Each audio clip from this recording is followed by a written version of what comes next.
Hello बच्चों, कैसे हो आप लोग। पिछली क्लास में हमने जो पढ़ा था वो पढ़ा था एक समान जो है चुंबकीय क्षेत्र में आयताकार धारावाही लूप पर बल। अब हम जो आज की क्लास में बात कर रहे हैं वो बात कर रहे हैं एक समान चुंबकीय क्षेत्र में आयताकार धारावाही लूप पर बल आघूर्ण की बात करेंगे।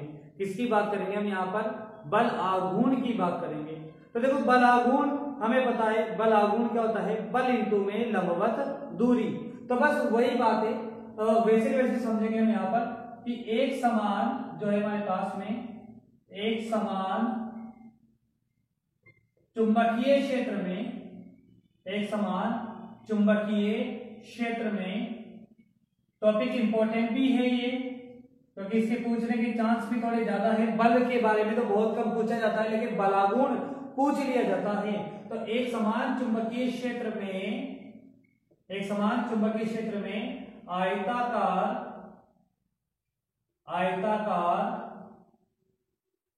धारावाही लूप पर जो बात कर रहे हैं यहाँ पर, किसकी बात कर रहे हैं? यहाँ पर बलागुण की बात कर रहे हैं। बलागुण मतलब क्या है? यहाँ पर टॉर्क की बात कर रहे हैं यहाँ पर। तो बलागुण की बात करेंगे हम यहाँ पर एक समान जो है चुंबकीय क्षेत्र में आयताकार धारावाही लूप पर बलागुण की बात करेंगे। तो देखो यहाँ पर हमने जो है एक समान चुंबकीय क्षेत्र ले लिया, एक समान चुंबकीय क्षेत्र ले लिया, चाहे दोनों ओर जो है हम वो लगा सकते हैं। यहाँ पर आपके पास भी चुंबक लगा सकते हैं दोनों ओर, उसी की बात करेंगे। देखो एक समान चुंबकीय क्षेत्र में एक चुंबकीय क्षेत्र कितना है? 20 सदिश है। वो जो पिछले टॉपिक में हमने पढ़ा था आयताकार धारावाही लूप, उसकी केवल एक ही भुजा की बात करेंगे। और भुजा कौन सी ले ली हमने यहाँ पर? जो ये ऊपर वाली भुजा थी इसकी बात करें हमने यहाँ पर, इस भुजा की बात करनी। भुजा का नाम क्या दिया था? इसका नाम था PQRS, तो इसका नाम दे दिया हमने यहाँ पर। ये भुजा कौन सी? RS। इन दोनों के मध्य की दूरी कितनी है? इन दोनों के मध्य की दूरी कितनी थी? स्मॉल b है यहाँ पर। इन दोनों के मध्य की दूरी कितनी है? स्मॉल b है। तो देखो भुज F1 और F2 तो मध्य में थे इसलिए वो तो निरस्त हो गए, इनका कोई लेना देना नहीं है। लेकिन F3 बल जो है इधर से कार्य कर रहा है, यहाँ पर F3 बल इधर से कार्य कर रहा है। तो ये F3 बल जो है वो ऊपर की ओर कार्य करेगा, जिसका मान कितना है यहाँ पर? ILB, यही यहाँ पर। और F4 बल जो था इस पे नीचे की ओर कार्य कर रहा है, जिसका मान कितना है? F4 बराबर में ये भी था ILB, यही यहाँ पर। क्योंकि लंबाई जो थी हमारे पास में कितनी हो गई थी? L लंबाई है इस भुजा जो है QR की, और SP की लंबाई कितनी है? L है यहाँ पर। देखो हम क्या कह रहे हैं यहां पर, हम क्या बात कर रहे हैं? बल जो है हमारे पास में, क्योंकि बल F3 और F4 क्या है? परिमाण में समान, बल F3 और F4 परिमाण में समान, लेकिन स्मॉल b दूरी पर एक दूसरे, स्मॉल b दूरी पर एक दूसरे से, मतलब स्मॉल b दूरी पर एक दूसरे से विपरीत दिशा में है। समझ रहे मेरी बात यहाँ पर?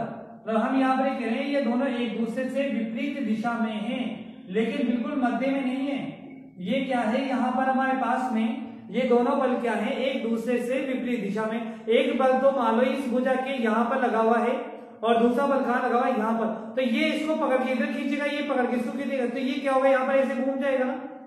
आ रही बात समझ में? मान लो एक, अगर मैं एक बल यहाँ लगाऊं मध्य में, एक यहाँ लगाऊं, अगर पकड़ के खींचेंगे तो ये ऐसे कैसे रहेगा ये। लेकिन एक बल जो है यहाँ पर लग रहा है और एक बल जो है यहाँ पर लग रहा है, तो ये क्या करेंगे? इसे जो है हमारे पास में लूप को घुमाने का प्रयास करेंगे। तो हम क्या करें? एक दूसरे के विपरीत है। अतः जो दोनों बल है हमारे पास में, दोनों बल एक बल युग्म का निर्माण करते हैं। बल युग्म का निर्माण करते हैं। दोनों बल एक बल युग्म का निर्माण करते हैं जो हमारे पास में, जो इस धारावाही को, जो हमारे पास में है धारा आयताकार धारावाही आयताकार धारावाही लूप को घुमाने का प्रयास करते हैं। क्या करें हम? लूप को घुमाने का प्रयास करते हैं। लिख सकते हैं लैंग्वेज भाई, ये इस लूप को क्या करेंगे? घुमा देंगे यहाँ पर। तो ये घुमा देंगे। तो अब इसकी बात करें भाई, ये जो है हमारे पास में एक तो जो ये हमारे पास में भुजा पी क्यू, ये इसके लिए हमने डॉटेड डाल दिया। अगर ये आर एस है, इसका नाम दे दिया हमने यहाँ पर एस दे दिया। मान लिया ये जो है आयताकार धारावाही लूप समान चुंबकीय क्षेत्र के साथ में कितना कोण बना रहा है? अल्फा। मतलब ये तो आयताकार धारावाही लूप है, समान चुंबकीय क्षेत्र के साथ में कितना कोण बना रहा है? यहाँ पर अल्फा। और इसका जो क्षेत्रफल सदिश है यहाँ पर, इसका जो क्षेत्रफल सदिश है हमारे पास में, ये क्षेत्रफल सदिश ले लिया हमने कितना? ये ले लिया ए सदिश।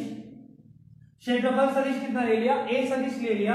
जो हमारे पास में जो है इसके साथ में ये यहाँ पर जो है हमारे पास में एक कोण बन गया। कितना बन गया? यहाँ पर थीटा।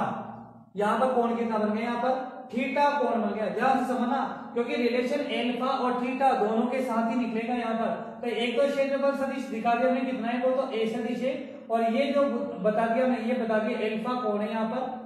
ये कोण कितना बता दिया हमने? अल्फा। और ये जो कोण है यहाँ पर कितना है? वो यहाँ पर हमारे पास में थीटा कोण है। यहाँ पर ये कितना कोण है हमारे पास में? ये जो हमारे पास में ये थीटा कोण है यहाँ पर।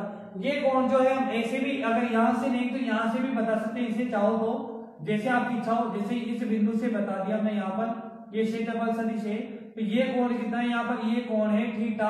और ये जो कोण है यहाँ पर, ये कोण कितना है यहाँ पर? अल्फा है। चित्र अपनी सुविधा के हिसाब से बनाना आप लोग। तो अब क्या कह रहे हैं? यहाँ पर बल युग्म का निर्माण करते हैं, तो इसे घुमाने का प्रयास करेंगे। तो देखो सबसे पहले तो हम जो है अतः जो हमारे पास में होता है बलागुण जो होगा, बलागुण जानते हो ना, बलागुण बराबर में क्या होता है? बलागुण बराबर में होता है बल इंटू में लंबवत दूरी। क्या होता है? बल इंटू में लंबवत दूरी। तो बल इंटू में लंबवत दूरी, चूंकि हम यहाँ पर कह सकते हैं, या हम लिख रहे हैं यहाँ पर टाउ बराबर में बल कौन सा? बल कोई सा भी ले लो, या तो F3 या F4 ले लिया। F3 इंटू में लंबवत दूरी कितनी इस बल की? S दे। अगर F4 लोगे तो भी लंबवत दूरी कितनी? S दे। तो लंबवत दूरी कितनी ले ली हमने यहाँ पर? S दे। समीकरण नंबर में 1 लिख सकते हैं यहाँ पर। चूंकि हमें पता है F3 जो है बल, F3 बराबर में क्या है? F4 है। दोनों बराबर में क्या हो गया? ये होते हैं ILB। यही है ना हमारे पास में। F3 और F4 बराबर में क्या हो गया हमारे पास में? ILB हो गया यहाँ पर, जहां I विद्युत धारा है, L क्या है हमारे पास में? लंबाई थी लूप की, और B क्या है यहाँ पर? एक समान चुंबकीय क्षेत्र हो गए यहाँ पर। तो F3 और F4 बराबर में क्या हो गया हमारे पास में? ILB हो गया। और भुजा SS डैश जो थी इसकी लंबाई दूरी के लिए, तो देखो भुजा SS डैश के लिए जो है हम लिख सकते हैं यहाँ पर कौन सा? त्रिभुज लेंगे। त्रिभुज कौन से? त्रिभुज लेंगे कोई सा ले लो आप यहाँ पर, त्रिभुज ले लो SRS डैश ले सकते हैं यहाँ पर। भाई थीटा को मध्य में रख दो, थीटा को क्या है? मध्य में रख दो। तो त्रिभुज कौन सा गया? SRS डैश से, तो देखो हम क्या लिख सकते हैं यहाँ पर?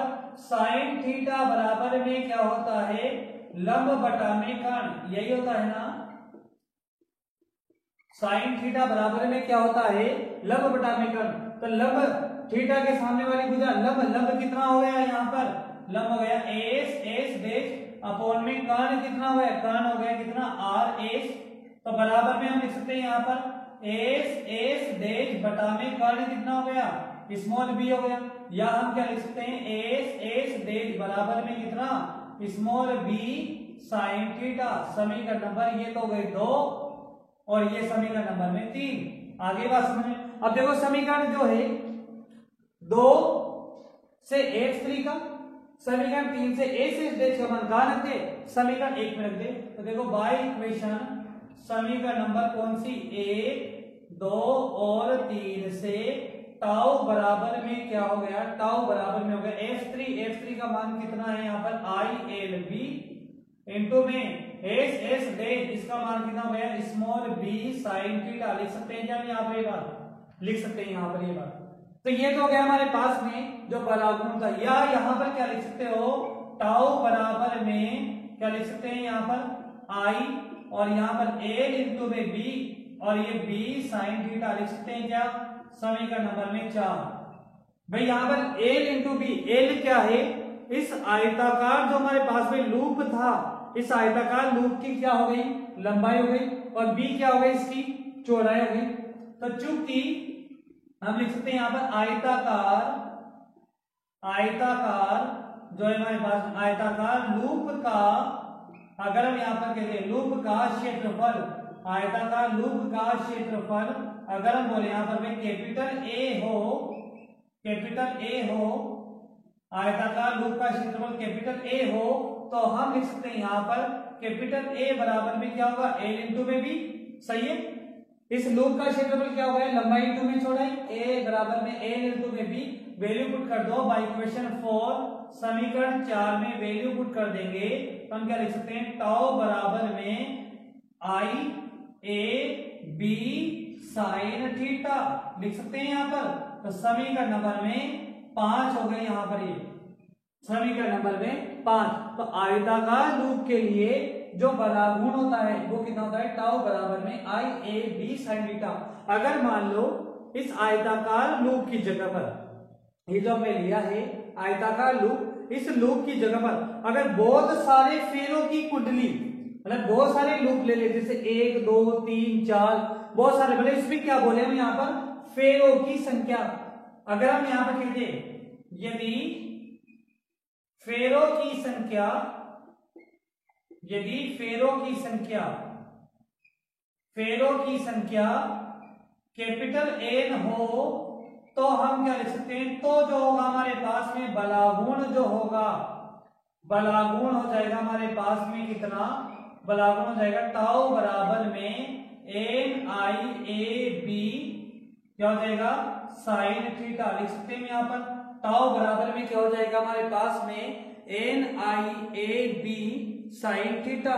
क्लियर बात यहाँ पर आपके पास में।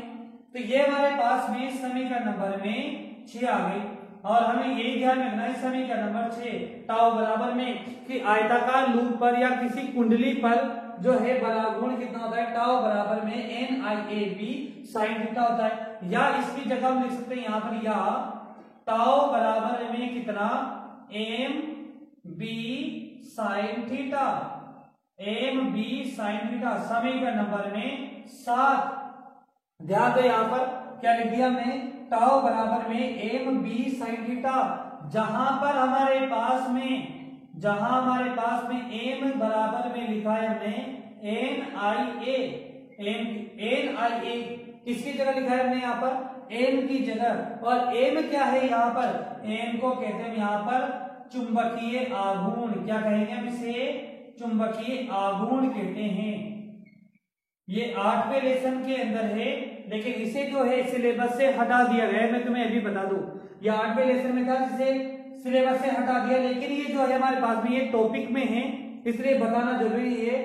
टाउ क्या होता है हमारे पास में, एम बराबर में एन आई ए, जिसे चुंबकीय आघूर्ण कहते हैं। ये वैसा का वैसा ही है जैसे विद्युत के अंदर हम पढ़ते हैं, वहां पर जो है विद्युत द्विध्रुव आघूर्ण, वैसे के वैसे यहाँ पर एम की जगह हम क्या लेते हैं, जो है हमारे पास में चुंबकीय आघूर्ण पढ़ते हैं ना। वहां पर जब हम विद्युत के लिए पढ़ते हैं, टाउ बराबर में पी ई साइन थीटा, याद है क्या कुछ, जब विद्युत के लिए पढ़ते हैं तो टाउ बराबर में क्या लिखते हैं, पी ई साइन थीटा।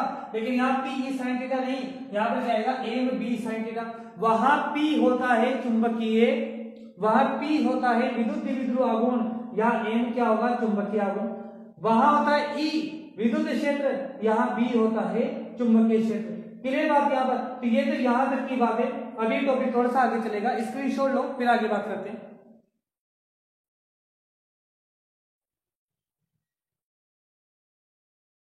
ले लिया आपने इसका स्क्रीनशॉट। अब देखो यहाँ पर क्या लिख रहे हैं, यहाँ पर जो है हमारे पास में ये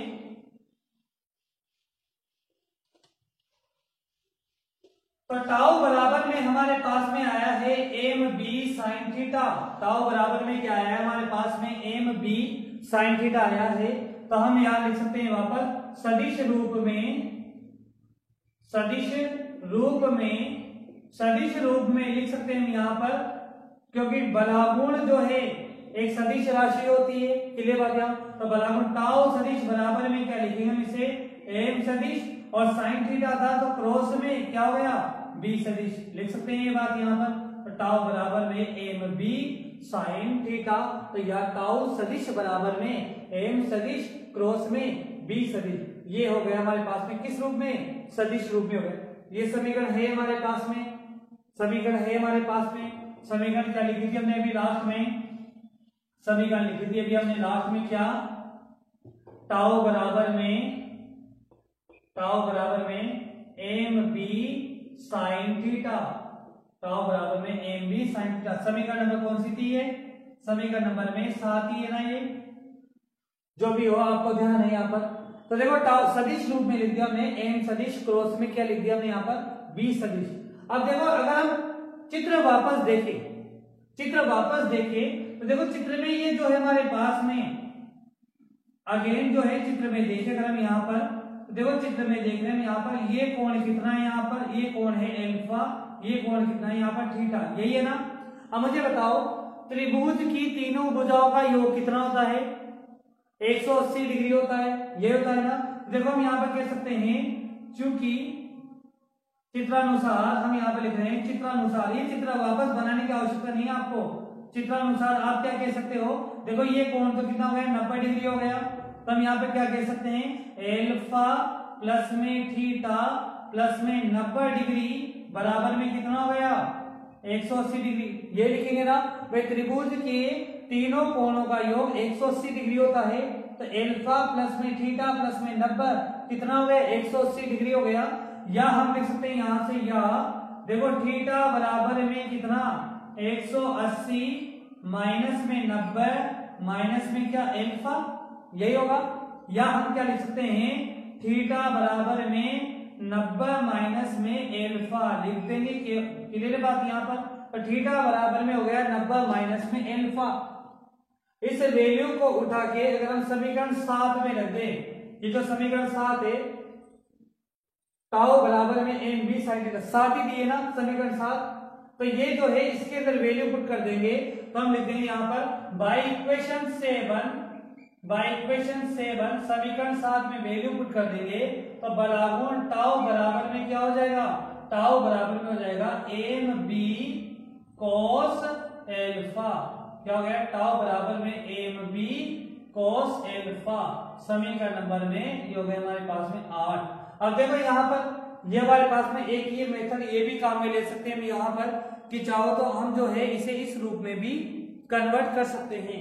तो ये तो बात है इसकी, टाउ बराबर में एम बी कोस एल्फा में, क्योंकि sine 90 minus theta, sine 90 minus theta कितना होता है, कोस थीटा होता है। तो बस ये वैल्यू यहाँ पर पुट कर दी, या लिखने की जरूरत है क्या, नहीं है ना। तो ये बात है। अब बात करते हैं इसके स्पेशल केसेस की, विशेष स्थितियां। फर्स्ट अगर हम बात करें यहाँ पर, देखो विशेष स्थितियों में जो बलागुण होता है, बलागुण कितना होता है यहाँ पर, बलागुण होता है टाउ बराबर में एम बी साइन थीटा, यही होता है ना। और या हम लिख सकते हैं टाउ बराबर में कितना, N I A B sine theta, ये होता है यहाँ पर, क्योंकि एम बराबर में क्या होता है, एन आई ए, जहां ये क्या होता है, चुंबकीय जो है यहाँ पर आघूर्ण होता है। अब यहाँ पर बात करें पहली स्थिति, यदि थीटा बराबर में 0 डिग्री हो तो हम लिख सकते हैं यहाँ पर, तो लिख सकते हैं साइन थीटा का मान कितना होता है, साइन थीटा बराबर में 0, तब हम लिख सकते हैं यहाँ पर बलागुण बराबर में कितना होगा, 0। तो हम लिख देंगे यहाँ पर कि ये जो बलागुण का मान होता है कितना होगा, 0 तक। 0 डिग्री पर बलागुण कितना हो गया यहाँ पर, 0 हो गया। दूसरी स्थिति अगर हम लिखें यहाँ पर, यदि थीटा बराबर में 90 डिग्री हो तो बलागुण का मान कितना हो गया, तो बलागुण का मान, तो साइन थीटा का मान कितना होगा, साइन थीटा का मान होगा यहाँ पर कितना, 1, साइन 90 का मान कितना होता है, 1। तो टाउ बराबर में कितना हो गया, टाउ बराबर में हो गया यहाँ पर कितना, एन आई ए, क्लियर बात यहाँ पर, एन आई ए बी लिख सकते हैं यहाँ पर ये बात। ये जो बलागुण होता है ये अधिकतम मान होता है यहाँ पर। ये कैसा मान होगा यहाँ पर, ये अधिकतम मान होता है। तीसरी स्थिति, यदि थीटा बराबर में 180 डिग्री हो, थीटा बराबर में 180 डिग्री हो, तो हम लिख सकते हैं यहाँ पर साइन थीटा का मान कितना होगा, साइन थीटा का मान होगा कितना, 0। तब हम लिख सकते हैं कि टाउ जो है उसका मान होगा यहाँ पर कितना, टाउ का मान होगा यहाँ पर कितना, टाउ बराबर में कितना होगा 0। ये मान भी क्या होता है, न्यूनतम होता है। तो मतलब हमें ये कहने का अर्थ यही है, अगर थीटा का मान जो है 0 या 180 हुआ तो बलागुण कितना होगा, न्यूनतम होगा। और थीटा का मान जो 90 है, मतलब जो हमारे पास में आयताकार लूप अगर 90 डिग्री पे होता है चुंबकीय क्षेत्र के साथ, तो उसके ऊपर जो है अधिकतम बलागुण कार्य करता है। तो ये थी हमारी आज की क्लास, बहुत अच्छा टॉपिक है। इसके बाद में जो हम पढ़ेंगे वो पढ़ेंगे एम्पियर के नियम, वो महत्वपूर्ण टॉपिक है। वहां से जो है आगे जो ये लेसन है उसका समापन हो जाएगा, और आपको अपनी जितनी भी पढ़ाई है वो सारी ऑनलाइन करनी है। अब जो है विद्यालय जब खोलेंगे उसके बाद में हम ऑफलाइन मिलेंगे, तो पढ़ाई निरंतर करते रहना। और एग्जाम भी देखो आपकी जल्दी हो जाएंगे, अप्रैल मई के आसपास जो है एग्जाम होने की संभावना है आपकी, तो पढ़ाई निरंतर करते रहे। कोई भी समस्या होती है तो आप मुझे मैसेज करके पूछ सकते हैं। डिस्क्रिप्शन बॉक्स में मेरे व्हाट्सएप नंबर है, तो आप उससे मैसेज करके मुझसे जो भी है क्वेश्चन में डाउट हो वो सारे पूछ सकते हैं। क्लियर बात यहाँ पर? तो जाते जाते वीडियो को लाइक और चैनल को सब्सक्राइब करना नहीं भूले, ताकि जैसे ही वीडियो इस चैनल पे अपलोड हो आपको नोटिफिकेशन मिल जाएगा। ओके, आज की क्लास यही समाप्त होती है। Thank you.